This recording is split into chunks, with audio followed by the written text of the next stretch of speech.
어, 서울대 자유종합부의 양일모입니다. 제가 발표할 주제는 일본 근대 철학의 기원입니다.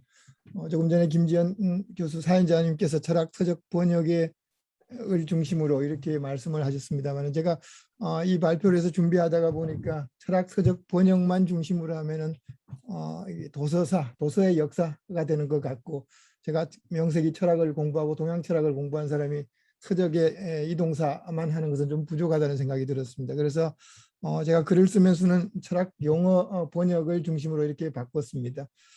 그런데 또 준비를 하다 보니까 오늘 철학 서적 번역의 역사 정도밖에 얘기를 못하는 수준이 되었습니다.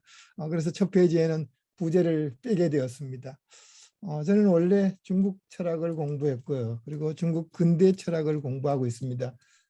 이 동양 철학에서 근대하고 한국의 근대 철학, 중국의 근대 철학 이런 용어가 여러 가지 그 문제를 많이 갖고 있습니다만은, 제가 중국 근대 철학을 공부하면서 최근 느낀 것은 중국의 고대적인 사상, 전통과 서양 철학이 만나면서 일종의 중국의 근대 철학을 만들어가는 과정이 중국 근대 철학이고요. 그 과정에서 일본이 서양을 가장 빨리 수용했기 때문에, 그리고 서양의 기술 문명뿐만 아니라 이런 철학과 관련된 학문적인 부분도 제일 빨리 수용했기 때문에 일본에서 근대적인 철학이 성립하는 과정에 대한 연구가 필요하겠다, 이런 생각으로 최근에 일본 근대 시기의 일본 철학의 성립 과정을 공부를 하게 되었습니다. 제가 오늘 다루고자 하는 내용은 메이지 시기라고 할까요? 일본이 서양을 배우기 시작하는 시기, 1868년부터 메이지 시기라고 하면 1912년까지입니다만은, 서양을 공부하면서 일본이 과학 문명 혹은 기술 문명 혹은 이런 부분만 수용한 것이 아니라 이 학문을 수용하는 과정에서 필라소피라는 이 학문에 대해서 관심을 많이 가졌고, 이 필라소피라는 학문에 관심을 가지면서 이것을 어떻게 수용할 것인가, 이런 고민하는 과정, 이런 부분을 살펴보고 싶었습니다. 두 번째로는 결국은 서양에서 이 필라소피를 수용하는 과정이라는 것이 사물을 수용하는 과정과는 달리 이 필라소피를, 그러니까 이 한국이나 일본이나 중국에서 이제 한자어로 어떻게 번역을 해낼 것인가, 이런 고민들이 첫 번째 과제였고요. 이런 이 번역하는 과제가 단순한 용어 번역뿐만 아니라 사상의 번역이라는 이런 문제까지도 결부되는 부분을 말씀드리고 싶습니다. 그리고 제가 결론적으로는 제가 공부가 그렇게 많지 않습니다만은, 대부분 메이지 시기 초기 어떤 의미에서는 서양을 배우자라는 이 관점에서 출발했기 때문에 전통 사상이라고 할 수 있는 유교에 대한 비판에서 출발했습니다만은, 그리고 유교 안에서도 가장 중요한 개념인 리라는 개념에 대한 비판에서 출발했습니다만은, 철학 분야에서는 논리학, 윤리학이라는 이 리라는 글자가 살아남아 있고, 이 남아있는 이 리자가 그러니까 일본의 근대 철학 형성에서 어떤 의미를 가질까, 그리고 현재 우리도 철학 분야에서 논리학, 윤리학이 사실은 상당히 중요한 의미를 갖고 있습니다. 그래서 이런 점들이 일본이 서양 철학을 수용하면서 만들어냈던 이런 어떤 지적 전통이 어떤 의미를 가지고 있을까, 이런 부분에 대해서 말씀을 드리고 싶습니다. 제가 하는 발표 내용이 그 일본의 근대 철학의 기원이기 때문에, 아마 근대라는 말을 사용하는 순간부터 전근대 시기와 어떤 관점이 있느냐, 이런 근대와 전근대의 문제도 항상 논의가 되고 있습니다. 제가 다루는 이 시기, 제가 그 일본 책을 봐서 그 명치인 대정인 이런 표현을 썼습니다만은, 메이지 시대 때 활동했던 사람들과, 그리고 이 대정 시대 1912년부터 활동했던 시대의 사람들의 어떤 지적 전통 이 다르다는 점을 미리 말씀을 드리고자 합니다. 메이지 시대 때 주로 활동했던 사람들, 이분들이 기본적으로 서양 철학을 수용하는 1세대입니다만은, 이 사람들은 어릴 때부터 그 도쿠가와 시대의 지적인 전통이라고 할까요? 아니면은 학문의 방법이라고 할까요? 그 부분에서 한문책을 공부를 한 세대이고, 그리고 유교 지식을 그 몸소 배웠던, 어릴 때부터 몸으로 유교를 배웠던 그 세대들입니다. 그리고 그것과 차이가 나는 것이 아마 대정시대 사람들, 1912년 이후에 활동했던 사람들은 유교를 알고 있습니다만은 교양으로서의 수준이라고 할까요? 그래서 메이지 시대 사람과 대정시대 사람들의 어떤 지적 배경이 다르고, 제가 다루고자 하는 것은 이 메이지 시대 사람들이 유교적 전통을, 그리고 유교를 체험한 세대이기 때문에 서양의 필라소피 이외에 유교라는 배경이 상당히 짙게 깔려 있다, 이 점을 말씀을 드리고자 합니다. 초기에 서양에 유학을 가거나 혹은 서양을 공부하는 사람들 중에서 그 여러 가지 근대 학문이 있습니다만, 그 학문 중에서도 필라소피에 대한 첫 번째 인상은 지금도 이런 얘기를 많이 합니다만은, 이 필라소피야말로 서양의 학문 중에서 가장 뭐랄까, 그 학문 중의 학문이다, 이런 인상을 처음부터 가졌습니다. 지금은 뭐 21세기에 이런 이야기 하기는 쉽지 않습니다만은, 처음에 서양의 필라소피를 수용하는 세대들에 있어서는 이 가장 뭐라고 할까, 가장 고급이라고 할까요? 어떤 근본적인 학문이라는 점에서 필라소피를 수용했고요. 그리고 수용의 방향 또한 두 가지 방향이라고 생각이 됩니다만, 첫 번째, 수용할 때 철학사라는 저수를 많이 만들어내기 시작합니다. 그리고 또 하나는 철학 개론이라는 서적들이 많이 나오고 있습니다.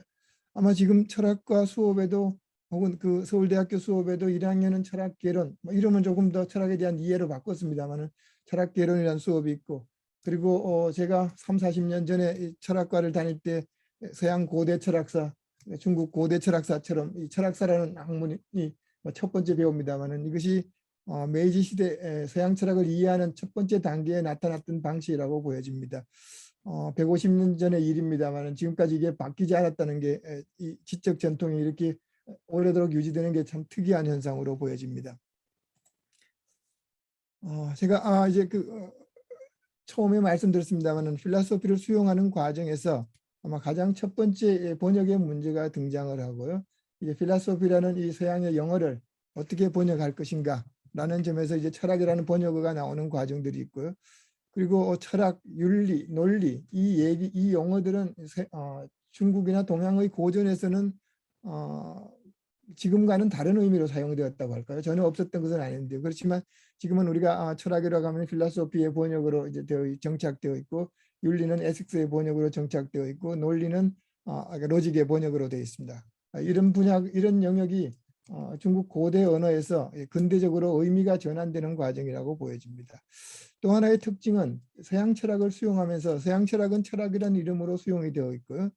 그리고 철학이 수용되면서 그 동아시아에 있던 지적 전통들이 철학이라는 이름으로 이제 카테고리화되면서 동양 철학이라는 것이 생겨나게 됩니다. 그래서 동양 철학의 성립 배경은 당연히 서양 철학이 먼저 성립이 되어 있고, 그 이후에 서양 철학이라는 틀을 통해서 동양 철학을 만들어가는 과정이라고 볼 수 있습니다. 물론 이것이 A가 먼저고 B가 사후에 오는 그런 과정은 아니고, 거의 동시에 일어나는 과정이고, 당시에 초기의 메이지 시대 학자들에게는 동서양 철학을 어떻게 하면 융합할 수 있을까, 이런 것들이 첫 번째 고민이었습니다. 필라소피의 번역, 이런 용어들은 제가 시간 관계상 상세하게 말씀은 드리긴 어렵고요. 가장 일본에서 이제 철학이라는 용어가 빨리 나오는 이 문헌입니다. 1862년에 니시 아마네라는 사람이 쓴 글에 보면은 초기에 아마 제가 빨간 글씨 중간에 보면은 현철이라는 이름이 나옵니다.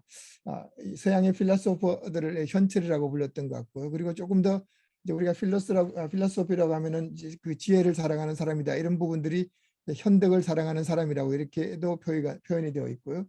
그러다가 이제 희현, 아마 이제 현자 철자가 조금 섞여 있는 과정입니다만은, 희현학이라는 이름으로 조금 정리가 되다가 다시 현자를 바꾸어서 철자로, 아마 고대 한자에서 현자는 이제 철자로 이제 바꿀 수 있는 그런 과정이 있다고 아마 할 수 있습니다. 그래서 희철학이라는 말, 그래서 나중에 결국 희자가 빠지면서 철학이 성립되는 과정입니다. 그리고 초기 문헌의 특징은 이런 이야기를 하면서 밑에 공자 얘기를 합니다. 아마 공자의 학문과 상당히 유사한 것이 서양의 필라소피고, 번역을 하면은 희철학이고 나중에 되면 철학이다, 이런 과정을 겪어나가는 가지고 있습니다. 그래서 이런 철학이라는 용어가 공식적으로 등장하는 것은 1870년 정도에 같은 니시 아마네라는 사람이 아마 일본에서 최초의 철학 강의라고 할 수 있는 이 연한이라는 이런 서적에서 이 철학이라는 말을 필라소피의 번역으로 이제 사용하고 있고요. 물론 이런 용어를 사용하고 있지만 당시에도 이미 필라소피에 대한 번역이 철학으로 정착된 것은 아니고, 제가 붉은 표시했습니다만은 우리가 성리학 할 때 리학이라든지 혹은 국리학, 우리가 대학 공부하면 나오는 이 국리, 진성, 이런 표현을도 사용을 하고 있습니다. 이런 용어들이 기본적으로는 제가 주무숙이라고 썼습니다만은 주렴계라는 송대 인물입니다. 송대 인물이 사용했던 이 문장, 아마 성희천, 현희성, 사희현, 이 이런 문장에서 전고를 갖고 온 번역이고요. 그래서 희철학, 희헌학 이런 과정을 거치면서 철학으로 정착되는 것이 1870년대라고 보여집니다. 물론 당시에 제가 앞에서 말씀드렸습니다마는 제가 니시야마네라는 사람은 철학이라는 용어로 정착을 했지만 당시에도 우리가 그 중국 성명이학이라고 할까요? 성리학의 이 리라는 개념을 중시하는 분들은 뭐 리학이라는 표현을 사용했습니다. 그렇지만 본인도 1901년 정도 문헌에 가면은 철학자라는 표현을 사용할 정도로 이미 그 필라소피의 번역은 1901년 이 정도에는 이미 정착이 되는 단계로 번역이 됩니다. 제가 조금 전에 말씀드린 그 나카야 초민이라는 사람이 그 리학이라는 번역을 많이 썼다고 했습니다만은 1886년에 나온 서적들을 보면은 뭐 서양 철학사, 이게 프랑스 사람이 쓴 철학사입니다만은 이학 연역사라고 초기의 철학사 서적들이 나오는 것이고요. 이 당시의 번역들이 상당히 많은 리학, 리론, 도학, 국리학, 성리학 이런 표현을 쓰고 있습니다만 대부분 유교와 관련된 아주 밀접하게 관련된 언어들이 필라소피의 번역으로 등장을 했습니다. 그 다음은 제가 이제 이 과정에서 첫 번째도 말씀을 드렸습니다만 기본적으로 철학 사적인 연구를 시작하면서 서양 철학을 공부하기 시작했다고 할 수 있습니다. 조금 전에 말씀드린 니시 야마네라는 사람이 한 책을 보면은 이 생성 발언이라는 책을 보면은 거의 소크라테스에서 시작해서 헤겔 꽁트까지 거의 19세기까지의 그 철학사를 공부를 많이 했고요.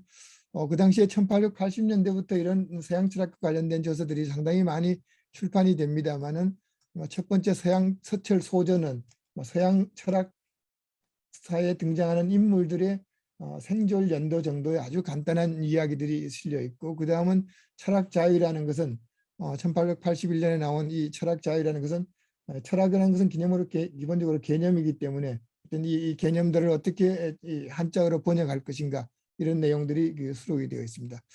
그리고 제가 밑에 붉은 표시를 한 것을 보면은 1883년 정도가 되면은 서양 철학사라는 그런 서양 철학사 정도의 책이 등장을 하고 또 이 초기의 논리학이라고 할까요? 이 논리학 분야가 상당히 관심을 끌었던 점도 하나의 특징이라고 보여집니다.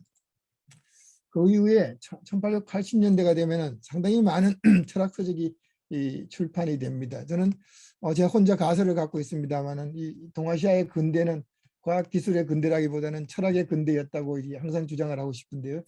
이제 그 철학과 관련된 책들이 이렇게 많이 발간이 되었다는 점이 하나의 특징이라고 보여집니다. 그리고 1880년대 초기에 제가 그 첫 번째 몇 권의 책들을 보면은 영어로 된 표현이 있습니다만은 그 빅토르 꾸장이라는 프랑스 사람이고요. 그다음에 데이비드 휴, 여러분들이 아주 잘 아는 그 영국 사람이고 허버트 스펜서 영국 사람, 그리고 프란시스 보엔 미국 사람이고 알프레드 후이에 아마 프랑스 사람입니다. 1880년대 초반에 일본의 학자들이 프랑스, 영국, 미국 거의 전 세계를 바라보면서 철학과 관련된 책들을 열심히 번역했던 작업, 이것이 어떤 의미에서는 이 동아시아의 근대를 만들어가는 첫 번째 출발점이 아니었을까 생각이 되고요. 그리고 이런 과정을 거치면서 철학의 영역에서 제가 마지막에 1888년에 중학교 사범학교 윤리교과서라는 표현을 두었습니다만은 철학 영역 중에서 초기에 윤리라는 부분, 그리고 이것이 중학교 사범학교 교과서에 윤리교과서가 등장하면서 철학에서 윤리가 중시되는 이런 경향도 볼 수 있습니다.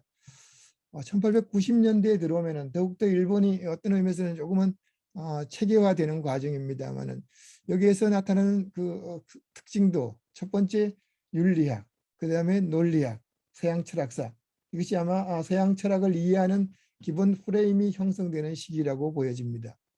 그 다음에 그 90년대 얘기를 했던가요? 자, 그 다음에는 이게 서양 철학이 체계적으로 수용되면서 동양 철학과 관련된 학회가 생기는 것이 1888년입니다.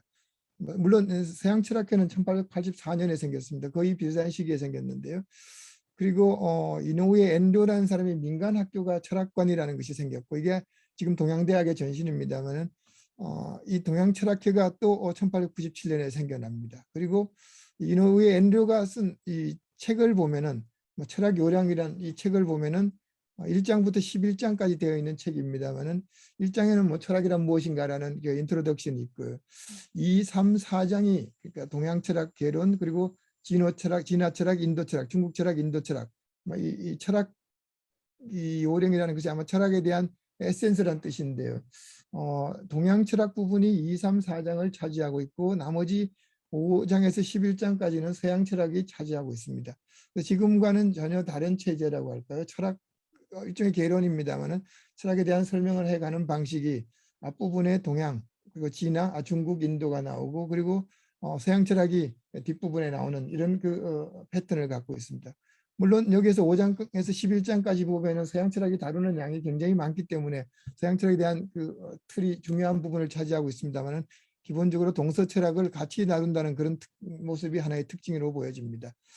그리고 동양 철학이 생겨나면서 1887년도 보면은 이제 그동안 인도 불교겠죠. 아마 혹은 다른 인도의 지적인 전통이 있습니다만은 인도의 지적 전통이 철학이라는 영역에 묶여지고요. 그리고 중국의 그동안의 사상들이 진화 철학이라는 틀로 형성이 되는 것이 1880년대라고 보여집니다. 그 다음은 제가 이제 가장 하고 싶었던 이야기입니다만은 이런 철학이 수용되는 과정에서 이게 리라는 글자, 그동안 성리학이나 혹은 그 송명리학이라는 말에 리라는 개념이 있고 가장 중국 송대 이후에서 가장 중요한 개념이었습니다만 이런 리라는 개념이 서양 철학에 수용이 되면서 어떤 과정으로 살아남는가 이런 부분을 살펴보고 싶었습니다. 제가 위에 그 필라소피를 소개하는 이것도 니시 야마네라는 사람이 쓴 것입니다만 가장 초기에 서양 철학을 소개하면서 이 로직이라는 것은 치지, 우리가 대학에 경물 치지, 성의 정심할 때 그 치지학이라고 번역을 했고요. 그리고 사이콜로지를 오히려 성리학이라고 번역했습니다. 인간의 본성과 마음의 이치라는 뜻인 것 같고요. 그리고 온톨로지 아마 지금은 이제 그 존재론이라고 합니다만 리체학 아마 가장 세상의 어떤 리의 본체라는 뜻이겠죠.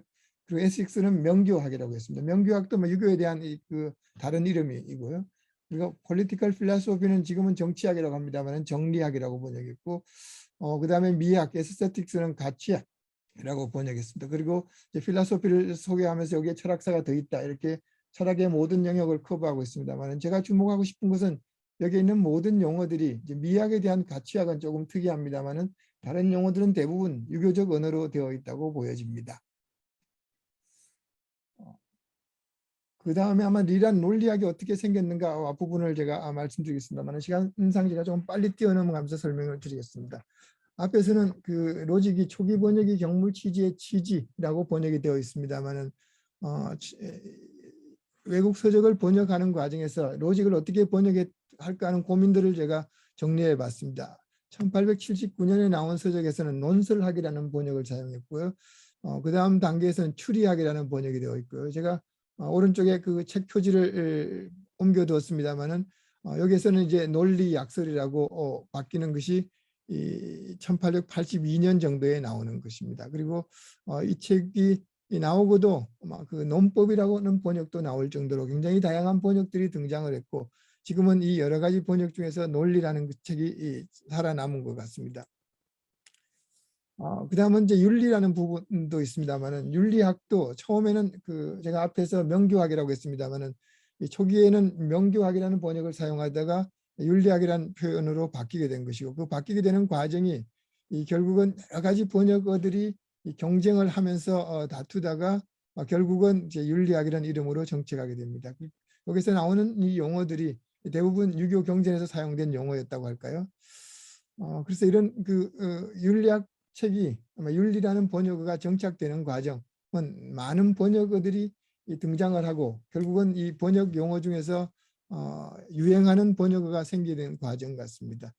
여기에 보면은 1880년대 90년대 되면은 일본의 중등교육 과정에서 교과서라는 것이 만들어지고요. 아마 사범학국 윤리 교과서입니다만은 이런 교과서와 관련되어서 윤리라는 교과목이 생겼습니다. 이게 어떤 의미에서는 이 제도가 어떤 그 번역어를 결정하는 그런 하나의 중요한 요인이 될 수 있다는 것으로 볼 수 있습니다. 그리고 1888년 정도 되면은 이 칼덴 우드인데 제가 스펠이 좀 틀렸네요. 이 가시윤리학이라는 이 책이 출판이 되고요. 그 이후로 윤리학이라는 용어가 번역서에서 상당히 통일되는 경향을 보여주고 있습니다. 그래서 이 책이 제 앞에 했던 이야기입니다만은 이 윤리학이라는 용어가 번역이 되는 과정이라고 할까, 이런 번역이 이런 그 번역어를 통해서 체계화되는 이런 과정이라고 볼 수 있습니다. 그래서 제가 오늘 하고 싶은 말은 결론적으로 그 결론만 간단히 말씀을 드리고자 합니다. 메이지 시기에 어떤 서양 철학이 수용되는 과정에 어떤 특징이 있었을까, 이런 부분을 말씀드리고 싶었고요. 기본적으로 메이지 시대에 활동했던 철학에 관심을 가졌던 지식인들은 유교적 지식이 을 토대로 했던 사람들, 그리고 조금 더 다른 말로 표현하면은 성리학의 리학을 토대로 수용했던 사람들입니다. 그리고 유교에 대한 비판적인 태도를 가졌습니다만은 그런 유교에 대한 비판과 동시에 그 유교적 언어는 살아남는 과정이라고 보여집니다. 그리고 철학에 대한 기대, 필라소피에 대한 기대가 상당히 컸기 때문에 서양의 이 사상 가운데 철학을 수용하면서 동시에 동양의 지적 전통을 철학이라는 이런 그 근대적 학문으로 새롭게 만들어가는 과정이라고 보여집니다. 또 하나는 제가 앞에서 간단히 말씀드렸습니다만은 철학이라는 용어, 그리고 치지학, 명교학, 이런 용어들이, 철학은 그대로 조금 전에 제가 말씀드렸습니다만 리학이라는 말에서 철학으로 바뀌었고요.